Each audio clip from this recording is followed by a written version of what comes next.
Hi everyone, you are Reddit expose there, enjoy watching. We met because the coin machine at the laundromat ate my five. It was a gray Saturday on Girard, the kind of Philadelphia morning that smells like wet concrete and coffee. I stood there staring at the flickering out of service sign like I could argue it back to life. A woman next to me shook her head, fished a mason jar out of her tote, and poured quarters into my palm with the precision of a dealer. "Take 8, she said. "Pay me back in detergent sometime. I only have a card. Then pay me back by not stealing my dryer later." She grinned. Nora. We traded machines and small talk. I told her I was a transportation planner for the city, which mostly meant maps, bus detours, and convincing people that sidewalks are infrastructure. She said she'd baked at a spot off Passyunk curly mornings, sugar on everything, wrists that always smelled faintly of orange zest. We kept crossing paths, reading Terminal for lunch when we could both pretend it was our break a blue line ride because the 15 trolley was doing that thing where it becomes a rumor a lap along the Schuylkill Trail when neither of us had the energy for conversation beyond pointing at a rowing shell and saying fast. By spring we moved into a narrow row house in Fishtown, old radiators, a front door with a grouch, a kitchen that hosted exactly 2 people, or 1 fight. Nora left at 4 a.m. I got home at 6. Our calendars met like 2 trains at the same platform, and waved. We made a list on the fridge called Not Worth Arguing About. It had 5 items: toast crumbs hers, map tubes in the hallway mine, 2,700 K bulbs both, the correct shelf for hot sauce hers, shoes under the chair mine. We added a 6th in July. Thermostat diplomacy. She runs warm. I grew up in a house where put on a sweater was a love language. The cracks came like drift, not collision. She picked up extra shifts to stash money for loans and maybe a pop-up. I started staying late because the detours never stopped, and budget season turns normal people into spreadsheets. Our rituals shrank. Half a Wawa hoagie on the steps, a shared Google note called groceries, don't forget sleep, a rule that whoever got home first started the rice. Then, in October, she got the kind of email you daydream about when you're rolling croissant dough at 3 a.m. A pastry fellowship in Pittsburgh. 1 year, real training, a path to Sue's. I threw my name into C, she said, mouth skimming her mug. I didn't think C would call back. We did the napkin math at a diner on Frankfurt. Rent here, maybe a sublet there. Megabus versus Amtrak, how many Fridays I could spare without blowing up my projects.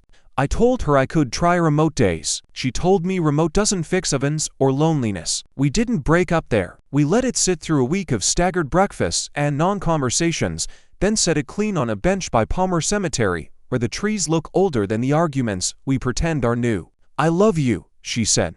I don't want to ask you to prove it by hating your days. I love you, I said. I don't want to be the reason you stay small. We hugged with the gap that fits a backpack, sorted the kitchen like a treaty. She took the Dutch oven. I kept the dented lamp from my Alston Christmas years that still worked if you jiggled the switch and set our only rule: if it hurts, say it early, not loud. After she left, the house echoed. I started doing the kinds of tasks you do when you want to feel like someone is in charge. Install the door closer so the front door stopped denouncing me to the block, printed a 1-page snow day plan and taped it to the mailboxes. Salt in November. Shovel when you leave. Text the group. If you move a space saver, replace the blue-white bulbs with warm ones that made the sink look almost romantic. I signed up for therapy on a sliding scale at a clinic near Spring Garden and said out loud that I mistake control for care. My counselor asked, "What do you do when you can't fix the big thing?" I said, "I fix a small thing and pretend that's strategy." We called it a start. Work improved when I got boring. I rewrote our detour notices from Route 43 impacted by construction to buses will turn at 33rd. Here's a map. I pushed a quiet hour on Thursdays where no one could schedule meetings unless someone's paycheck or mobility depended on it. People rolled their eyes and then kept it. I met neighbors I'd never bothered to learn. We set a plastic crate by the mailboxes labeled take, leave, and it turned into a little economy. Picture hoax, zip ties, quarters in a film canister with a note, return when you can't re-R. I built a Kirsirsonthal box when the smoke drifted down from somewhere that didn't ask us first. Mr. Tran from 2F, who sharpens knives like a violinist, put his hand in front of the fan and said, "Good air." Nora texted once a month, maybe. A photograph of laminated dough, a picture of a river I could pretend was ours, a line that said, "My hands hurt in a good way." I sent the kind of messages that don't ask for anything back, a detour map that finally made sense, mint thriving on the sill, the lamp that no kidding worked without jiggling now that it rewired the switch. In February I saw her at 30th Street Station, standing in that cathedral of departures with a carry-on and a beanie I didn't recognize. We did the polite version work, sleep, winter. She said, "You look steadier." I said, "You too." We let the board call us in different directions. I didn't go home and rearrange the furniture. That felt like growth. Spring made the city sloppy puddles, pretending to be lakes, buses forgetting where their knees are. I used my Friday half-hour with no screens to write 3 lines I could actually live by. Call early, paperclip before stapler. Enough is what runs again tomorrow. I started a tiny workshop at the library called Short Texts That Work. We rewrote notes to landlords so they didn't sound like threats and messages to neighbors so they didn't sound like cops. A guy in a work jacket brought back cookies, and next weekend said his upstairs neighbor apologized for the midnight laundry. We high-fived like kids. By summer I'd become the person who knew where the breaker box label maker lived and which outlet in the hall wouldn't trip the ancient circuit when someone vacuumed. On Sundays, I made a pot of soup and left the lid off with a note. Bowls left, spoons right. If you wash, you're a hero. If you don't, you're still invited. Sometimes nobody came. I ate standing up and it felt fine. There was someone new eventually, but not as a plot twist. Rowan, who were in front of house at a venue on Delaware Avenue and could coil a cable like mercy. We agreed on the important stuff fast, asked before fixing. No heroics alone. Friday quiet is protected. They brought earplugs from my desk and labeled my toolbox like they were filing a kindness. The only time I backslid was a heat wave in August when the elevator died, the power flickered, and the group chat started to sound like a siren. Old me would type a paragraph. Current me taped a sign to the lobby wall. Charge here. 15 minutes each. Water in the pitcher. Take a cup. People showed up with cords, patience, and a surprising number of thanks. When the lights returned, someone left a note under my door that said, "For the thermos, for B." I stuck it to the inside of the cabinet where I keep tea. My private museum of proof. Fall returned Nora like weather occasional, unpersonal. A friend sent a photo from Pittsburgh of a tray of pastries that looked like geometry. I hearted it. That's our language now. Link, don't pry. We saw each other one more time outside in our center in Old City after a show that tried too hard. She held up a bakery box. "You want one? Only if you don't call it a closure." "God, no," she said. And we laughed like people who understand punctuation. It's not a movie. It's a maintenance log. The front door closes softly. The sign by the mailboxes is laminated now and a neighbor keeps drawing tiny hearts next to salt in November. The app I help write says we messed up, try again, and no one yells at support as much. Rowan's toothbrush lives in my bathroom without an announcement. The lamp throws a circle of warm light on the table like it always wanted to. Some nights, if tempted to reach for a grand gesture, I fix the small thing I can reach, tighten the hinge, label the breaker, send a 6-sentence status that calms a thread, walk a bag to the community fridge on Front Street. Then I turn off the overhead, leave the hall light on for whoever's coming home late, and say the sentence I fondly believe. "I'm here. Tomorrow, bus detours, a pot of soup, a new neighbor asking for the level, a note in the binder that says walk like it's icy even when it isn't. Short steps. Count them." By January the building had a personality. The mutual shelf by the mailboxes had its own etiquette. Borrowed tools came back with notes and sometimes improvements. Someone tied a Sharpie on a string so the sign-out sheet stopped disappearing. Mr. Tran from 2F started leaving a small bag of limeys every other Sunday. I never saw him do it. The fruit just appeared like proof that small economies run on trust and citrus. Work was steady in a way I used to think meant boring. Our team piloted a bus-only block near Temple and I spent a week writing the flyers so they didn't read like citations. Bus lane, 710 a.m. Monfrey became mornings. Buses use this lane so more of us get to work on time. You can still turn right here. Fewer angry voicemails. Same cones. Rowan and I found a rhythm that didn't need announcing. They kept earplugs in my junk drawer and a toothbrush in the medicine cabinet that made mine look unserious. We added 3 shared calendar entries. Filters Jan. July. Salt November. Soup plus quiet sun. They teased me about the labels, then started adding them too. Call your dad first sut. When the labeler ran out of tape, Rowan stuck a binder clip on the box as if to say, "We remember the point." In February, the elevator stuck between floors during a snow squall. The group chat spiked 3 exclamation points. A photo of a ceiling tile. The word help. I grabbed the laminated stuck to this card, wet added to the cork bore, and called the number on the plate. Then I texted the chat.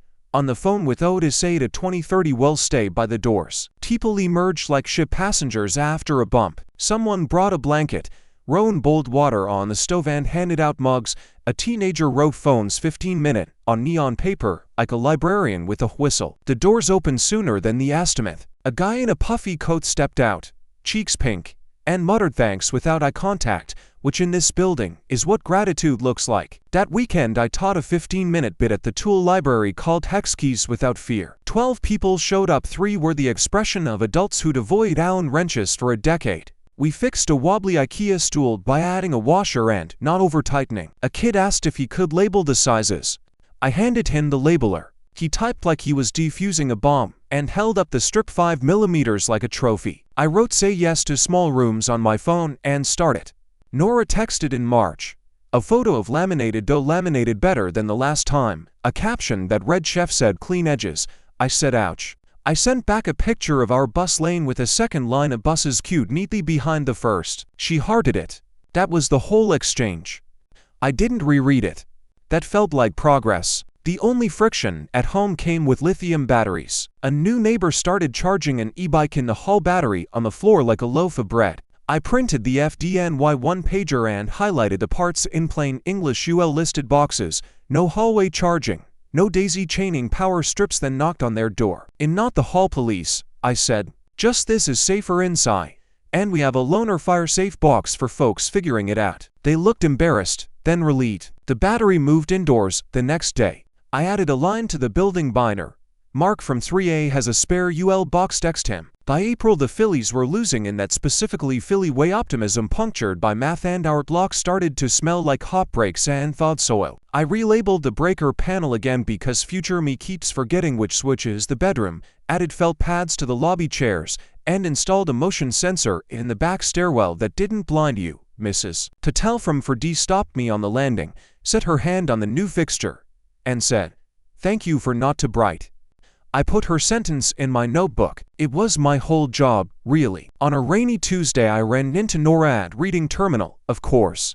She was staring at a bin of strawberries that looked like they had opinions. We did the social script work, sleep, the price of butter. She pointed at my tote and laughed. "You still carry a level?" "Only as a personality trait," I said. We shared a donut standing up at a high table and didn't try to convert it into a scene. "Before we split," she said, "you seem well oriented." I shrugged. "Less stapling, more paper clips."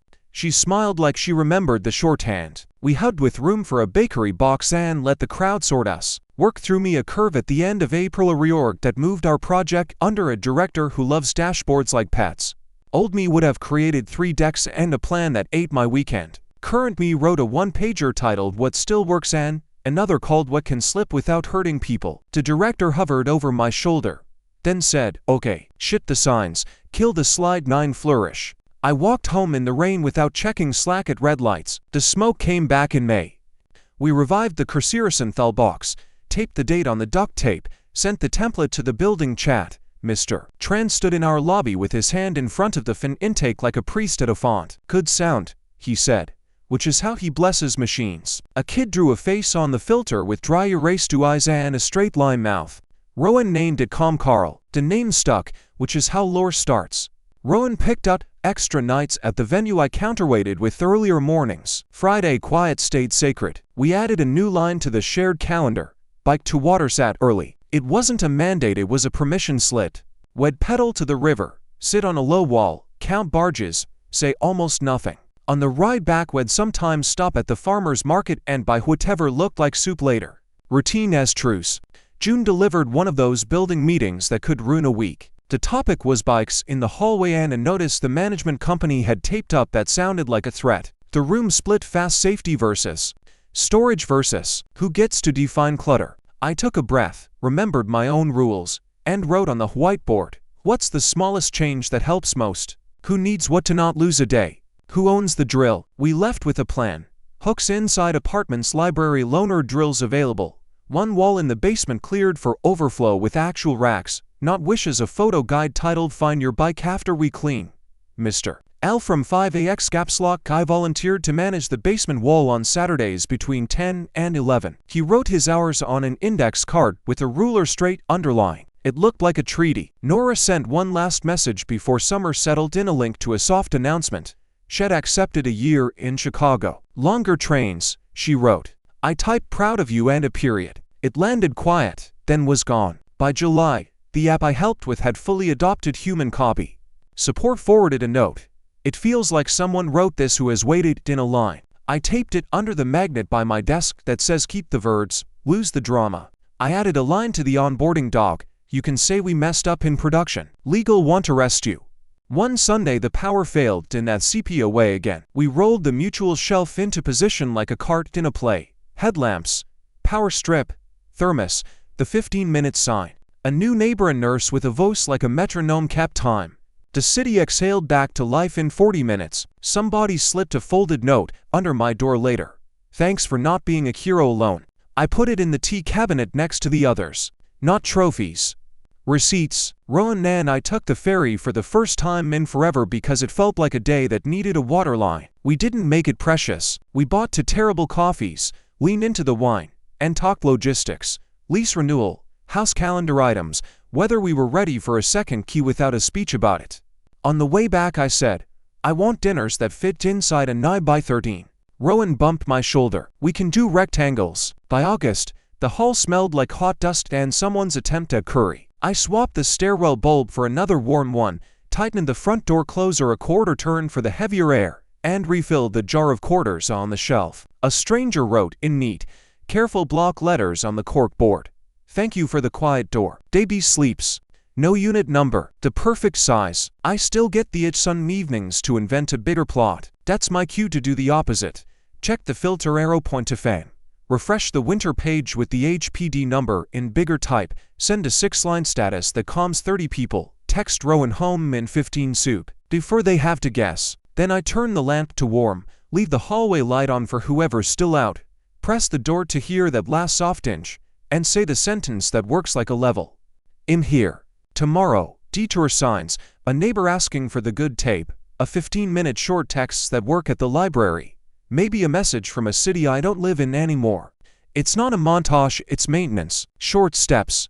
Count them. By September the questions that used to feel large had all shrunk to the size of choices I could actually make. Rowan and I renewed the lease. No ceremony. No Instagram. Just two signatures at a folding table in the management office and a shared glance that said we both liked the way the walls sounded now. On the way home I bought a second door key, clipped it to a ridiculous oversized binder clip, and pressed it into their palm in the lobby. It's just a clip, I said, not a ring. They smiled. Perfect. The building had its fall meeting chairs, in a circle, thermos on the mail table, the mutual shelf rolled into view like a prop in a play. We voted to make it official, a laminated label. A one-page house quick start in English and Spanish tucked into the binder. Dates in the corner of every sign so nothing turned into wallpaper. Mr. L from 5A, now our self-appointed archivist, wrote verified L on the bottom of the cork board with a ruler straight line. I didn't realize relief could look like neat handwriting. Work stayed humane. The bus lane pilot turned permanent. We replaced a dozen temporary signs with ones that sounded like they belonged on a city block, not a courtroom. Onboardings ended with my favorite slide, what you don't have to know by Friday, and the same quiet exhale from people who'd been bracing. I kept the little plaque pile of notes behind my monitor. Support tickets down 18%. App talks like a person. Thanks for saying no out loud. They weren't trophies. They were receipts. Smoke gave way to heat, then to that brief week when the air turns honest. We walked to the river on a Saturday and watched barges redraw the water. I like how your life is full of labels that aren't performative, Rowan said. I bumped their shoulder. I like how you call a cable like it's going to be in your life a long time. We went home and made a rectangle of lasagna that fed us and the table downstairs and left a paperclip car on top of the dish with one line. Add fennel to sausage. The dish came back washed with a sticky note. Agree. Nora sent a photo once in October 1st, dusting of Chicago snow on a windowsill, a cup of coffee beside it. No caption. I hearted it and put my phone face down. The past felt like a folder I could open without falling in. The only time the old panic reached for me was a Tuesday night when the group chat detonated someone's kid sick, a package gone missing, the intercom deciding to be a rumor again. My thumbs wrote a paragraph that sounded like a lecture. I deleted it and sent 6 lines instead. What happened? What we knew. Who was calling? When we'd check again. On it. Mr. L reply. T on. Rowan added. Everything calmed that wasn't emergency. First cold snap, we topped up to salt, taped walk like it's icy by the stoop, and added a line to the winter page. Call Miguel, not Alex. Head asked for that. I respected the boundary. The radiator breathed like an old dog settling. I wrote a fresh sticky salt in November and hid it inside the cabinet where only future me would see it. A small victory I want to remember. The elevator hiccuped again. The teenager who'd once waited wrapped in a blanket beat me to the lobby with the binder open and the number already dialed. I stood next to him, listening to him read our script to the operator calm. Exact. When the door slid open, he shrugged like he'd just finished a math problem. Good script, he said. Yours now, I told him, and meant it.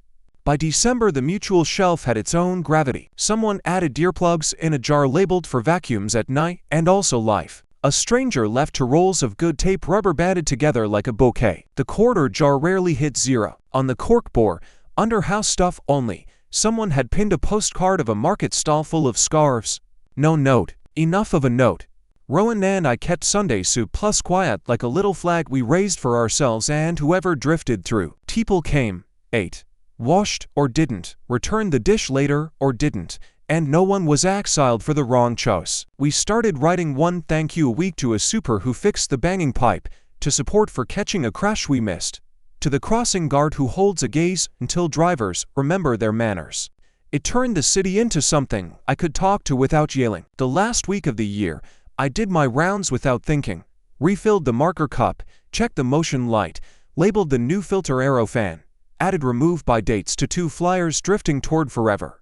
Upstairs I watered the plant Tuesday, flipped the lamp to warm, and slid a thin strip of paper into the binder on the shelf downstairs. It said, "It works. I know better than to look for strings that swell. What I have is a building that exhales instead of slamming, a job where I'm allowed to write we messed up and then fix it, a person whose toothbrush makes room beside mine without a ceremony, and a neighborhood that leaves limeys and thanks on a shared table like prayers that don't demand anything back. Before bed I take the small loop I trust. Stove, window, latch, lamp. The hallway glows like a promise kept. The door closer takes its soft breath and closes the way I said it, too steady and showy enough. I put the phone face down, press my palm against the wood for no reason except that I can, and say the line that's less mantra now and more maintenance. I'm here.